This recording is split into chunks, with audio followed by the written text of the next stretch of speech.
Donc, nous avons pu accueillir des intervenants déjà ce matin à 10 heures sur le dispositif passeur d'images et le lien avec les salles de cinéma. On vous propose un second rendez-vous autour de la restitution passeur d'images 2020. En effet, la TRAM organise chaque année des journées de rencontres ou de formation et une journée de restitution sur ces projets. Cette année, bien sûr, le contexte est un peu différent, donc on n'a pas pu faire la restitution habituelle, mais on va vous proposer une expérimentation un petit peu différente.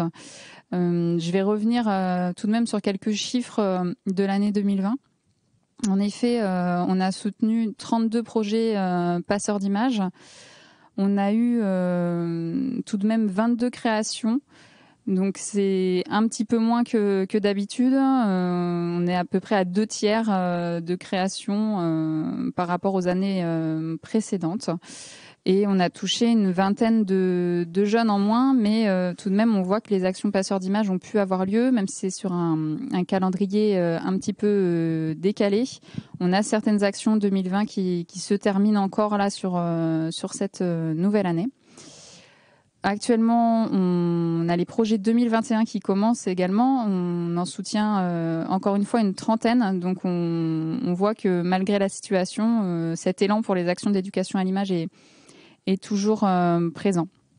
Je vais faire un petit rappel en fait de comment va se passer ce rendez-vous. On est ensemble jusqu'à 15h30. Vous avez la possibilité de poser des questions via le chat en ligne et nous, on reviendra sur ces questions plutôt à la fin des interventions. Donc, juste avant 15h30. Voilà.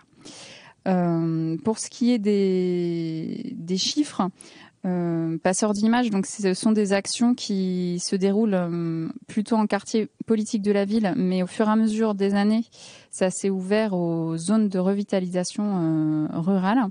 Pour vous donner un ordre d'idée, on est à 63% des projets en quartier. Ça, c'est pour avoir un petit peu une idée des publics touchés dans le cadre de ce dispositif.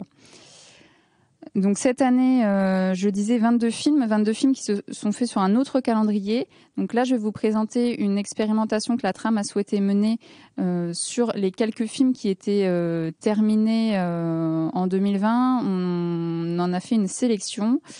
Pour ça, on a 2 intervenants qui vont nous présenter leur travail. Donc un travail de création avec des jeunes d'un collège. Vraiment à partir des créations passeurs d'images. Donc je vais passer la parole à Roberto Della Torre qui travaille notamment pour la TRAM, qui va pouvoir se présenter, et aussi à Jean-Marc Penet qui est professeur, et donc ils ont travaillé en duo là-dessus. Oui, donc bonjour, donc c'est Roberto, et comme disait Katia, moi j'interviens régulièrement à la TRAM. Et par rapport à ce projet des ateliers de programmation, donc on a proposé au collège à la Sainte Famille, avec justement Jean-Marc Penet, qui est prof là-bas, de pouvoir intervenir sur une sélection de 4 films. Donc on a fait un travail de visionnage, d'analyse avec les jeunes. C'est vrai que c'était un atelier très très très court. Donc en fait, moi je suis intervenu 4 fois. 4 fois 2 heures chaque fois, 2 fois pour l'analyse et essayer de voir un petit peu avec les jeunes ce qu'ils avaient à dire de ce film, et 2 fois 2 heures pour le tournage.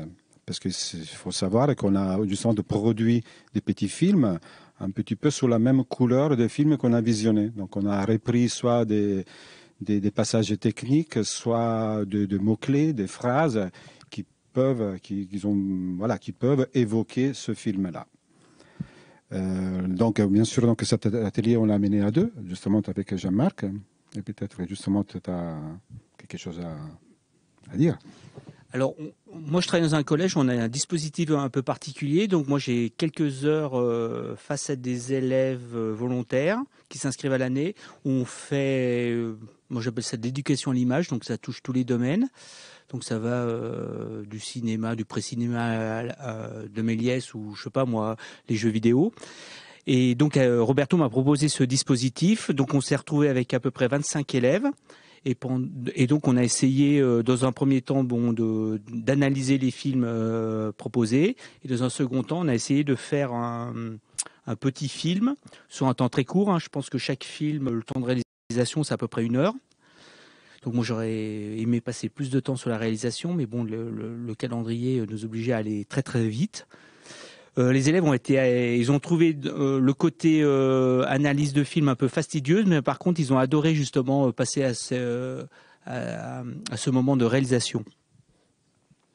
Oui, c'est vrai que moi, c'était la première fois qu'on a un atelier de programmation, donc c'était tout nouveau, et donc vraiment, tous les deux, on a expérimenté une forme qu'on ne connaissait pas. Et pourquoi on a voulu réaliser quelque chose? Parce qu'on n'avait pas envie de rester dans les cadres scolaires avec un questionnaire. Même malgré tout, on a fait une grille pour avoir cette analyse, mais on n'avait pas envie d'avoir soit un écrit, soit un oral.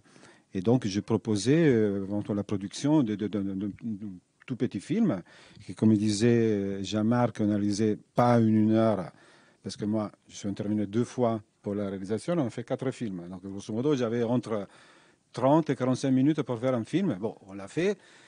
C'est vrai que moi aussi, j'aurais souhaité intégrer davantage les élèves, notamment sur la partie tournage, sur la partie technique. Ça n'empêche que toute la partie, disons, création, imaginer le scénario, comment on va le dérouler, les phrases et le dialogue, c'est eux qui nous ont écrit. Après, moi, j'étais là, bien sûr, pour donner un coup de main, pour regarder, pour les aider à un niveau technique. Mais ça aurait été souhaitable d'avoir un peu de temps. Parce que c'est vrai que... Mais bon, voilà, donc c'était un essai, donc on verra tout à l'heure, on aura l'occasion de voir ce petit film qui présente les vrais films issus de l'appel à projet Passeurs d'images. Alors justement, aujourd'hui, on va voir ensemble vos créations qui se basent sur ces films d'atelier. Les films d'atelier, on a eu la possibilité de les voir en ligne sur le site internet de la Trame et aussi sur le Facebook Passeurs d'images. On aura la possibilité de les voir bien sûr après. Et nous allons valoriser l'ensemble des autres films qui ont été créés, parce que voilà, tous les deux vous vous êtes basés sur une sélection de films qui étaient finis à ce moment-là. Depuis, il y a d'autres films qui ont été finalisés. Donc tout ça sera valorisé sur le site internet de la Trame et disponible bien évidemment.